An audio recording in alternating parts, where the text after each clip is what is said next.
नवाब शाह की डॉक्टर परवीन रिंद पर तशद्दुद के केस की सिंध हाई कोर्ट में समाअत। परवीन रिंद नंगे पांव चाचा के साथ चीफ जस्टिस के चैम्बर में पेश। Chief justice Sindh high court ने पुलिस की रिपोर्ट पर इजहार नाराजगी कर दिया। चीफ जस्टिस ने डीआईजी नवाब शाह खादिम रिंद को झाड़ पिला दी। मुलजिम नौशाबा में घूम रहा था, आप जामशोरों में छापे मार रहे हैं। इसी पर बात करेंगे नुमाइंदा दुनिया न्यूज लियाकत राना हमारे साथ मौजूद हैं। जी लियाकत राना, बताइएगा क्या समाअत हुई? देखिए, चीफ जस्टिस के नोटिस लेने पर आज डीआईजी नवाब शाह और एसएसपी नवाब शाह अदालत में पेश हुए, जबकि जो मुतासरा खातून है डॉक्टर परवीन रिंद वो भी अपने अहले खाना के साथ वो नंगे पांव अदालत में पेश हुई।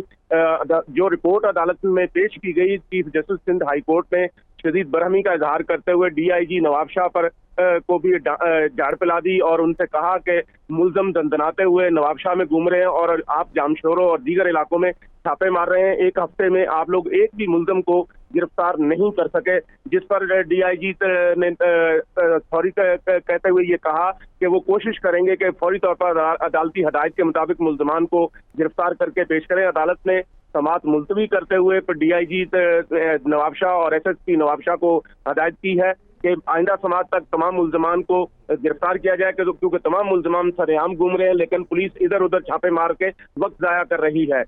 अदालत ने समाअत मुलतवी कर दी और आइंदा समाअत पर मुल्जमान को गिरफ्तार करके रिपोर्ट पेश करने की हदायत की है। जी लियाकत राना, बहुत शुक्रिया आपका।